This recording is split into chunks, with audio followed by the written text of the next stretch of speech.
So exit polls అనేది 1 by 1 వస్తుంది AP ఎన్నికలు అయిపోయిన తర్వాత. ఈ వీడియోలో మనం రీజియన్ వైజ్గా ఎగ్జిట్ పోల్స్ చూద్దాం.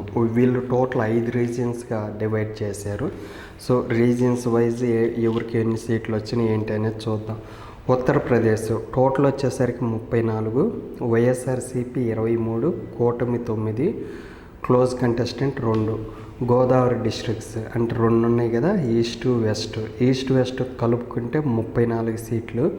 వైఎస్ఆర్సీపీకి 13, తర్వాత కూటమికి 15, క్లోజ్ కంటెస్టెంట్ 6. అంటే గోదావరి డిస్ట్రిక్ట్లో నువ్వా నేను అన్నట్టే ఉంది. తర్వాత గుంటూరు కృష్ణ టోటల్ 33 సీట్లు. వైఎస్ఆర్సీపీ 16, ఎన్డీఏ కూటమి 13, క్లోజ్ కంటెస్టెంట్ 4. తర్వాత ప్రకాశం అండ్ నెల్లూరు మొత్తం 22 సీట్లు. వైఎస్ఆర్సీపీ 15, కూటమి 5, క్లోజ్ కంటెస్టెంట్ 2. రాయలసీమ టోటల్ వచ్చేసరికి 52, YSRCP 43, NDA 3, close contestant 6.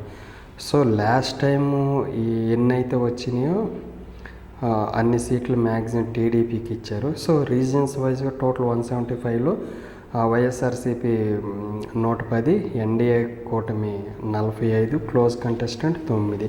But ఇక్కడ వచ్చేసరికి ఇంకొక 2 ప్రొజెక్షన్స్ ఇచ్చారు. టోటల్ 175 కదా, వైఎస్ఆర్సీపీ 110, కూటమికి 45, క్లోజ్ కంటెస్టెంట్ 20. కాకపోతే ఇక్కడ ఏంటంటే number of seats excluding east and west Godavari district. అంటే ఈస్ట్ వెస్ట్ తీసేస్తే టోటల్ 141 సీట్లు. ఇది 175లో.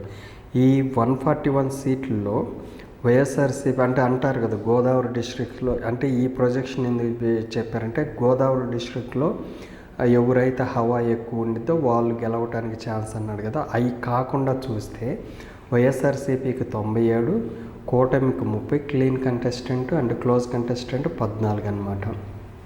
ఒకవేళ రాయలసీమ లేకుండా ఏ ఊరికి ఎన్ని సీట్లు అనేది చూస్తే అంటే రీజియన్స్ వైజ్గా చెప్పుకున్నాం కదా, ఈస్ట్ వెస్ట్ లేకపోయినా కూడా వైఎస్ఆర్సీపీ గెలిచిద్దనే తట్టిచ్చారనమాట. 97 ఉన్నాయి కదా, కూటమికి 30, క్లోజ్ కంటెస్టెంట్ 14. ఒకవేళ క్లోజ్ కంటెస్టెంట్ కంప్లీట్గా కూటమికి వచ్చినా కూడా 44 వస్తాయి కదా. సో ఇక్కడ 97తోనే అధికారం వచ్చింది అనేది ఒక ప్రొజెక్షన్ రాశారు.